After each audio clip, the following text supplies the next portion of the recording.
자, 과잉방입니다. 자, 21조 2항 3항이 있는데 이 2항 3항이 출제가 아주 잘 돼요. 그래서 이 2항하고 3항은 꼭 숙지를 하고 계셔야만 됩니다. 자, 먼저 2항. 정당방위 행위가 정도를 초과했을 때에는 이게 무슨 말이에요?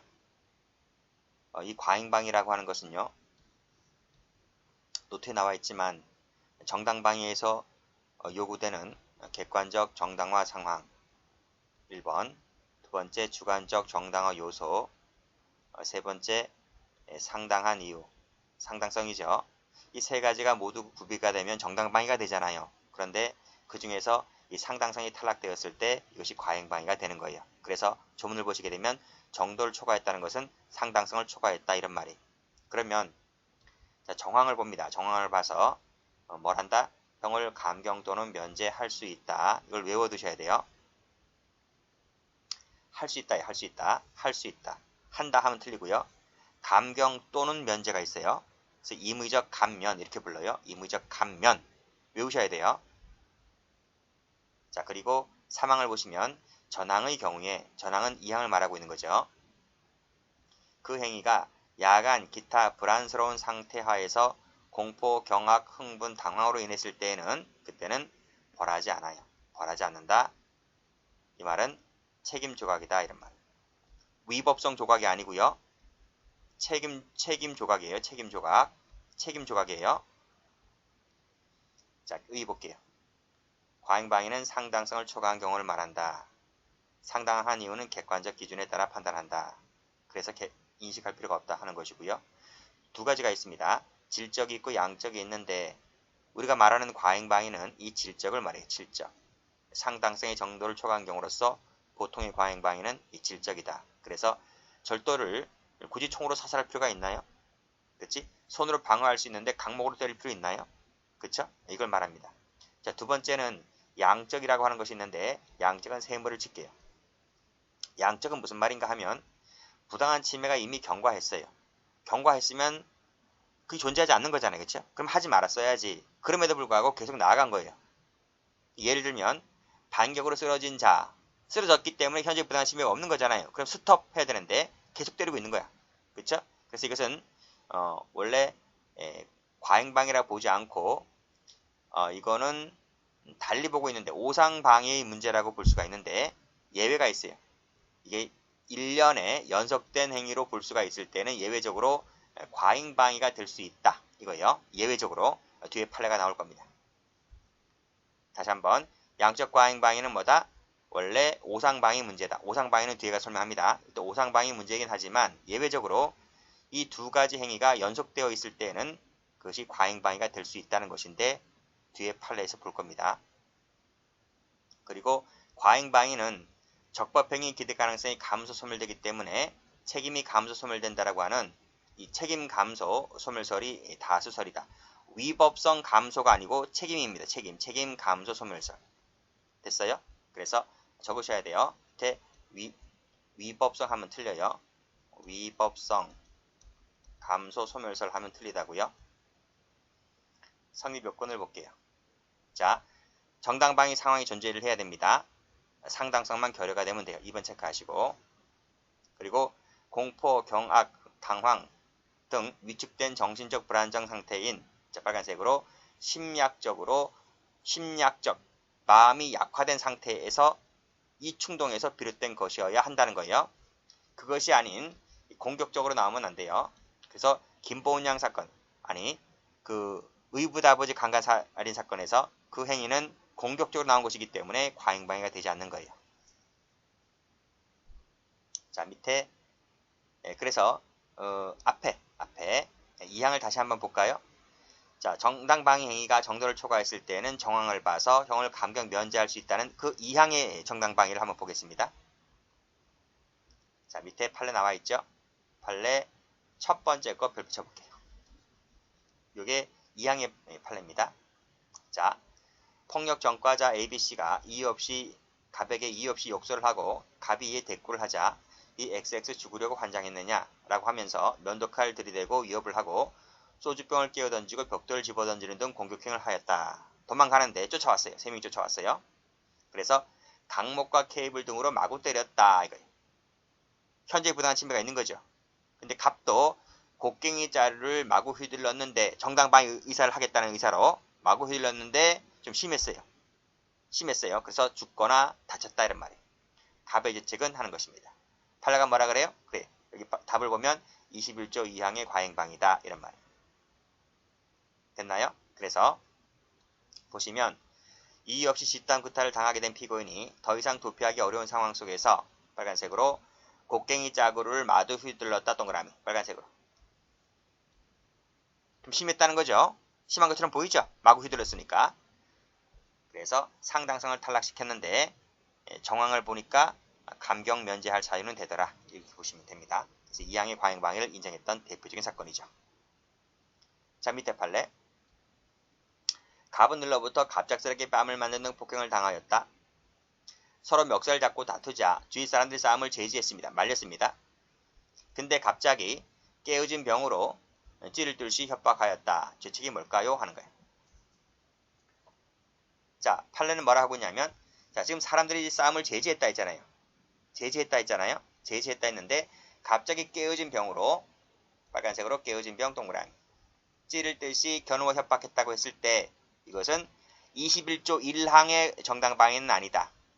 또 야간 공포나 당황으로 인한 과잉방위도 아니다. 왜 야간의 공포나 당황으로 인한 것이 아니라고 봤을까요?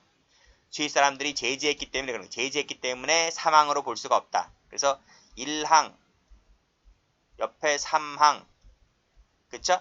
이 두 가지로는 인정되지가 않고 답이 뭐라고요? 2항의 과잉방위를 인정했다 이런 말이에요. 그런데 해설을 보니까요. 자, 그런 말 나와 있죠. 깨어진 병으로 대항한다는 것은 상당성이 결여되었는데 그래서 정당방위는 아니라는 거예요. 주위 사람들이 제지했기 때문에 야간 공포나 당화로 인한 것도 아니다. 사망도 아니라는 거예요. 1항도 아니고 사망도 아니라는 거예요. 그래서 원심이 피고인의 정당방위나 야간의 공포 과잉방위 주장을 배척하고 즉 1항도 배척하고 사망도 배척하고 다만 그 정황을 참작해서 형을 감경한 조치는 정당하다는 말은 21조 2항을 인정했다 이런 말이 아시겠죠? 그래서 임의적 감면 이렇게 되는 거예요. 답은요. 답은 특수협박죄가 돼요. 특수협박죄가 되는데 강론책 가보면 특수협박죄 할 때 이 판례 나올 겁니다.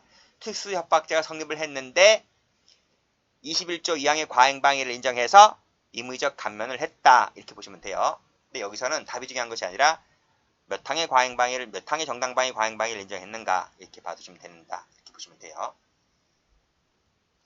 답은요. 가로 열고 답은 적을게요. 특수협박죄. 자, 다음. 자, 공격적으로 나왔기 때문에 과잉방위도 되지 않는다는 판례들입니다. 3, 4회나 찔렀다 세모. 밑에 복부를 찔렀다 세모. 7군데나 찔렀다 세모. 10차례나 찔렀다 세모. 이 네 가지는 다 뭐예요? 공격적으로 나왔기 때문에 과잉방위가 안 된다는 판례들. 효과 볼게요. 자, 효과를 보시게 되면 상당성이 결여가 되기 때문에 그쵸? 위법성이 조각되지는 않는다. 그 말은 뭐예요? 위법성이 인정된다. 이 말은 뭐다? 위법성이 인정된다는 것이기 때문에 위법하다는 말 속에는 당연히 피난도 할 수 있고 방위도 할 수 있는 거예요. 그 점에서 앞에 나와 있는 정당방위가 다른 거예요. 자, 그 밑에 1번, 2번은 했고 자, 밑에 판례 갑니다. 심야 구경사건 중요하기 때문에 별 붙여볼게요. 자, 22시 40분경이니까 야밤이죠. 자, 극장을 마치고 귀가하던 도중에 병이 갑에 질려 족하죠. 음경을 내놓고 소변을 보면서 키스를 하려고 달려들자 갑이 그러죠. 술도 먹었으니까 집에 가라고 타일렀다. 근데 도리어 갑의 뺨을 때리고 돌을 들어 구타하려고 따라오는 것을 피하자 병은 을을 땅에 넘어뜨려 깔고 앉아서 을이 첩니다. 쳐. 갑이 다시 제지하였지만 듣지 아니하고 돌로서 을을 때리려는 순간 그랬습니다. 즉 타인에 대한 현재의 부당한 침해가 존재하는 거죠. 정당방위 의사를 가지고 복부로 발로 때렸는데 어딜 때렸어요? 복부를 때렸어요. 복부를 때려서 죽었다. 등 옆을 팔을 찬다든지 등짝을 찬다든지 할 수가 있는데 복부를 찼다는 거죠. 좀 심했다는 거죠. 그래서 상당성이 탈락된다. 그래서 정당방위 되지 않고 과잉방위가 될 수 있을까라는 거예요. 그래서 21조 2항의 과잉방위 된대요. 되는데 가만히 상황을 보니까 야간이죠. 야간. 또 공포, 경악, 흥분, 당황에 기인한 것이로 볼 수가 있기 때문에 이 판례는 사망을 인정했다는 판례입니다. 다음. 자, 앞에 판례가 잘 나왔고 이건 출제가 되지 않은 판례인데요. 남자 6명이고 야간이네요. 자, 밑에 자신뿐만 아니라 척까지 위협을 당하고 있던 중에 자, 밑에 옥신각신하는 과정에서 맥주병이 깨지게 되었고 그 깨진 맥주병으로 상해를 입게 되었다라고 했을 때 이것도 사망의 정당방위를 인정했다. 이렇게 해서 책임을 조각시켰던 사건.